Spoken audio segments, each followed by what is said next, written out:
thought this was another great one to pull, or this was the first, I guess, real topic to talk about. So Eddie asks, what do you think is a successful rookie season for Trey? I'm gonna push this one off to Vish first because he is the 49ers aficionado. So Vish, what would you classify as a successful rookie season for Trey Lance? I think the successful rookie season for Trey Lance, I don't actually think it's result-based because I think there's too many results that could go wrong, and we've seen quarterbacks who frankly haven't played that well get results. Jared Goff has won a lot of games in the NFL. He's played really poor football the last 2 years especially. So to me, it's not, if the 49ers go 13-3 or 13-4, Trey Lance had a successful rookie season. I don't even think it's award based either. I don't care if he wins rookie of the year or anything. To me, it's more of a visual base of when I go back and watch him and I listen and I see everything that he does as a quarterback. Does he look like a franchise quarterback? And that to me is more subjective. But it's also when you watch him, is he standing in the pocket and making the big time throws that franchise quarterbacks make?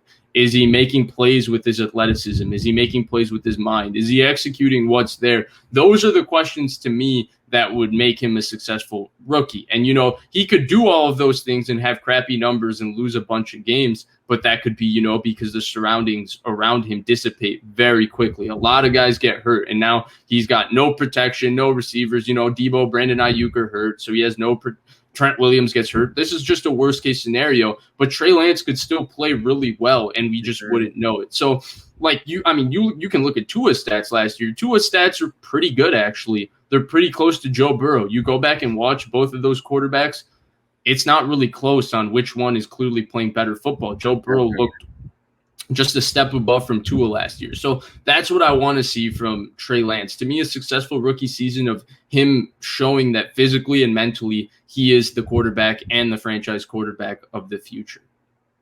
Interesting. So I'll take it from two ways. I guess the first way, which would be visually, because I think visually and how he's actually playing, I have no worries about his running. I think he'll be effective at running. I feel like that translates pretty easily. I mean, you look at the guys from college football recently that have been as good of runners as he has, and you look at Lamar, you think of Kyler Murray, Josh Allen was really good at running as well. And those guys have all been able to do that. Even Herbert's a decent runner. So I'm not really too worried about the running aspect. I guess the throwing aspect for me is he has had limited throws in college, which is kind of the one thing on him that kind of puts an, I guess, asterisk maybe on, when you look at his stats and you look at his body of work, no interceptions, super efficient.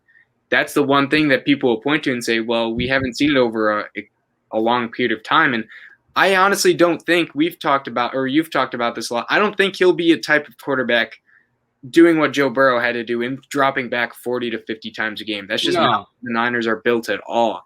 Right. But being able to consistently throw like 25 to 30 times a game and being efficient passing in that realm, I think that's what to me would say we can build upon this, and this is a really, really good foundation, as opposed to if they were only dropping him back, say, like 15 to 20 times, you'd be a little more concerned and like, why are we not unleashing him more? We traded 2 firsts to trade up to get him.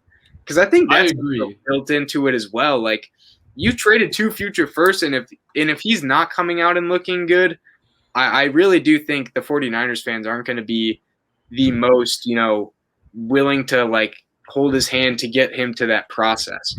Because this team is built to win now. This is not a team like the Bengals or even the Chargers for that matter they were in a tough spot. Their roster lacked talent as a whole. No, this team is ready. This team, bearing injuries or with a fully healthy or almost fully healthy roster, was in the NFC Championship game. I think the expectations are high due to that. Super Bowl. Yeah, they really are. The Super Bowl, yeah. Yeah, I agree. I agree with you. I think that throwing thing is important because you brought up the number of throws, right? And people harp on the number of throws, and you can say, well, he didn't play a season and all of that. The problem is that he didn't have real drop-back situations in college as well. He was primarily a play-action passer, which is what he's going to do with the 49ers. So all of that is good and well. But you talk about him, can he throw the ball 25 times consistently? Well, he threw the ball 25 plus times, I think 3 times in college, his entire college career. It might be less. He was consistently a 15 to 20 attempts guy in college, which is pretty rare, right? Because they were a very run-first offense, run-heavy offense. He was a integral part of their run game, and that's kind of what I imagine it's going to be with the 49ers. So then it comes down to, like you talked about, those 15 to 25 throws, because I think that's the range he's going to be in. On games when they can really run it, he's going to be at 15. Games where they need to throw it a bit more, he's going to be at 25. Can he be efficient and accurate with all 25 of his throws? Because one of the questions for me when he came out of the draft was, when you watched him, the sample size is so small, and there were so many moments of inconsistency with his efficiency and accuracy throwing the football, where I wasn't sure. Well, because you can't extrapolate the data and say, well, if he threw the ball 35 times, the accuracy concerns would go away, because he only got 15 throws, and you only got to see those 15 throws, and like 10 of them would be good, and then 2 of them would be like really, really bad misses where you would just be confused, and you couldn't see, a large sample size to say, oh, no, he's really consistent throwing it, or with his accuracy throwing it to all areas of the field. So that was one of my biggest concerns. So I 100% agree with that as well. The other successful part of his rookie season would be him showing that he can be a consistent and efficient drop back passer. He doesn't have to be that immediately, obviously. They're not going to ask him to be that, and he doesn't have to be that. That's a wrong expectation. But does he show enough growth for you to say 3-4 years from now, which is when that expectation should be there, he can be the kind of quarterback you truly drop back? Because at the end of the day, I think one of the most important things with the NFL is that you need to be able to convert third downs in true drop back situations. That's how you win in the playoffs. And that's how every single one of these quarterbacks that we think are good, it's because they're good drop back passers. What makes Matthew Stafford better than a Kirk Cousins, better than a Derek Carr, better than a even like a Ryan Tannehill? It's not the fact that he's more physically gifted with his arm. He's just better in drop back situations than those guys. And those guys are phenomenal off play action. They're good in drop back situations. Stafford is just better. You have to be able to be a proficient drop back passer. And so we'll see. I don't think he has to be that day one. That's not a fair expectation. But like you said, can he show growth where you can say, okay, 3 years or 2 years from now, he can really do that, would be the question. Definitely. And I'm actually happy you brought up that he needs to win as a drop back passer at some point, because I was going to bring up Lamar Jackson, and a lot of people questioned him in his rookie year and how good is he actually. And once he got into a situation in the playoffs against the Titans when he needed to drop back and throw it, 40, I think he threw it like 50 times in that Titans game. Is he going to be able to do that? And he did struggle.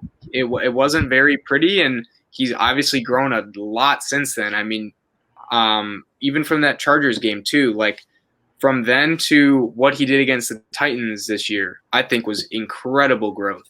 And that's kind of the growth you need to see, because you're not going to always play with the lead. It's just unrealistic to expect that. But when you are in a position where, your team is kind of leaning on you to